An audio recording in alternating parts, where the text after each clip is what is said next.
Early voting is surging in the most closely watched race in America. Nearly 500,000 ballots have already been cast in New York City's mayoral election. It is a record-breaking number. On the campaign trail, Zohran Mamdani, the Democratic Socialist and frontrunner, doing Tai Chi at a senior center in Manhattan.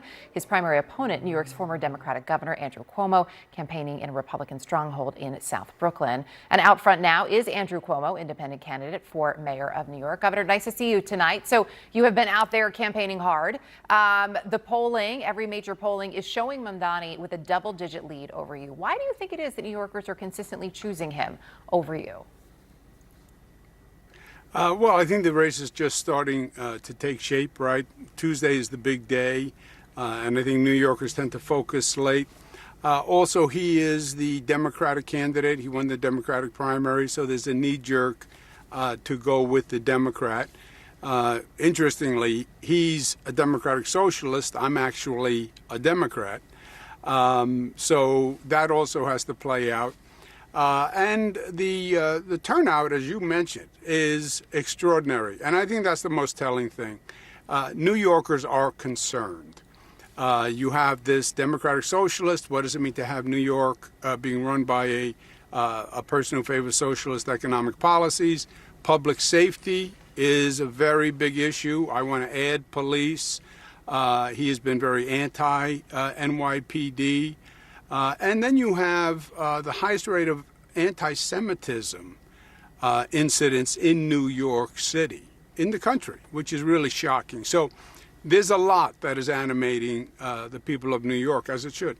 Animating them, getting people out to vote. We don't yet know. Right? Sort of to your point, we don't yet know how they vote. We'll find out on Tuesday when the results are in. You were campaigning today in South Brooklyn with a Republican city councilwoman who just endorsed you. And I just want to play something that she said about your opponent, especially as you talk about the very real rise in anti-Semitism in this city specifically. So that moment in your response, here it is. Aside from the fact that he's a communist, an anti-Semite, he has no idea what he's doing. Do you believe, as the council member said, that Mamdani is an anti-Semite and communist? I don't think the council member said that. So, Governor, now that you were able to hear clearly that she did in fact say that, do you agree with her that Zohran Mamdani is anti-Semitic and a communist? Yeah, I didn't hear her referring to him as an anti-Semite. I thought she was referring to him as fostering anti-Semitic sentiment. He has said some highly inflammatory things on the campaign trail, and he has offended the Jewish community. There is no doubt about that. He refuses to denounce globalized intifada, which basically means kill Jewish people. He's refused to denounce a fellow named Hassan Piker, who was a friend of his, who said, America deserved 9/11. America deserved 9/11. In New York, every New Yorker was traumatized by 9/11. So these are highly inflammatory and divisive comments. And he's made them and he's stuck by them. He refuses to recognize the right of Israel to exist as a Jewish state. So he has been very outspoken on these positions, and he has offended the Jewish community by and large in New York.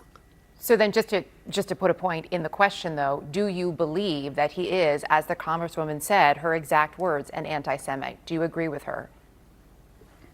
Yeah, she was a councilwoman.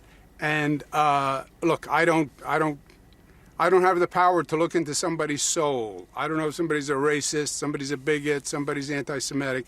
I know what he has said is highly inflammatory and offensive to the Jewish community. There is no doubt about that. When you say you won't denounce kill all the Jews, that's inflammatory. You were campaigning in Harlem yesterday, and you painted a very bleak picture of what you believe New York City would be with Mamdani as mayor. Here's some of that. This is about the future of the city of New York. I do not believe the city of New York has a future if Zohran Mamdani is elected mayor.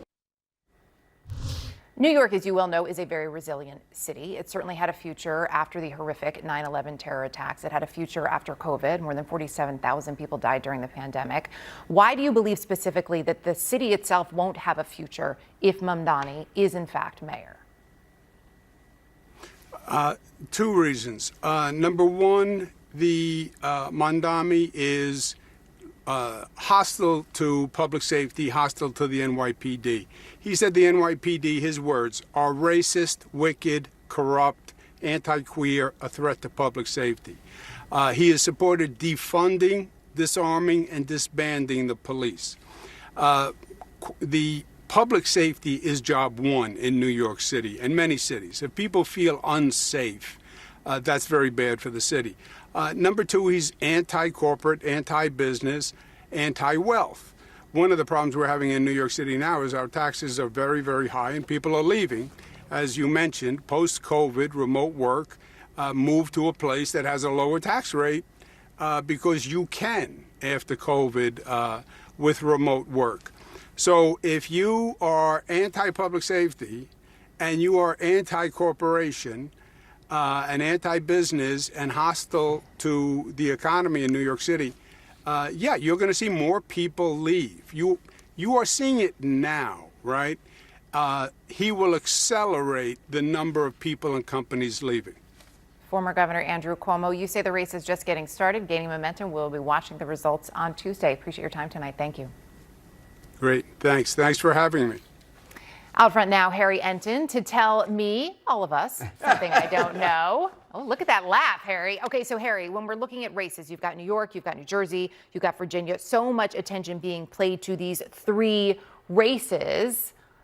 What is happening? How much of this really, those races, is actually a test of Donald Trump? How much is it actually about the races themselves and what's happening in those areas? Yeah, I mean, look, if they're a test of Donald Trump, then Donald Trump can't be too happy with what we're seeing in the data right now. I mean, you talk about New Jersey, what do we see there? I know Republicans want to think that Jack Ciattarelli is closing the gap, but in all honesty, what we see there is that the Democratic candidate, Mikey Sherrill, has a clear advantage, about 6 points. That's the closest of the three races that we're talking about. Virginia, you see Abigail Spanberger way up there by double digits, up by 10 points. And then, of course, you were just interviewing Andrew Cuomo, but you see that Zohran Mamdani, the Democratic nominee, is ahead there by 16 points. At this point in time, and granted, you know, Election Day, we'll see what happens, but at this point in time, to me, it seems like the Democrats are most likely going to sweep all three of those races, and that's in part because of Donald Trump, but it's also in part because, especially in a place like Virginia, they have a much better liked candidate than the Republican candidate. How rare would it be, or how rare is it in this moment, perhaps, for Democrats to be leading with those margins? Yeah, okay, so this to me is what's so interesting. You know that I like going through the spreadsheets. I like going through the history books. Harry likes the data and the history. I like the data, I like the history. I'm a little bit of a nerd. So, you know, I was interested, how often do we actually see the Democratic side sweep all three of these races? New Jersey governor, Virginia governor, and New York City mayor. And it happened back in 2017. But beyond that, there are very few examples in history where we've seen the Democrats actually sweep all three of these races. 1989, of course, that was Dinkins in New York City. That was Jim Florio in New Jersey. And that was Douglas Wilder in Virginia. And then before that, you have to go back before either of us were born, to go back to 61, 57, 53. It has only happened 5 times in the last 90 years, what seems like is going to happen this Tuesday. All right, we got 30 seconds left. Tell me something I don't know. Okay, I will tell you something that you don't know, Erica Hill, beyond the fact that it is Halloween and I dressed as a dumpster fire this morning on national television. I saw it. It was a good look. It was a good look. Yeah. And that is the 5 times that I mentioned that the Democrats swept all three of those races. Each and every single time the following year, they won a majority in the U.S. House of Representatives. So if Democrats sweep on Tuesday, it, in my opinion, is a very good sign looking forward to 2026 and taking back that majority from the Republicans. We will be watching for it. Happy Halloween. Happy Halloween, Erica Nice Hill. to see you, my nice friend, to see as you. always.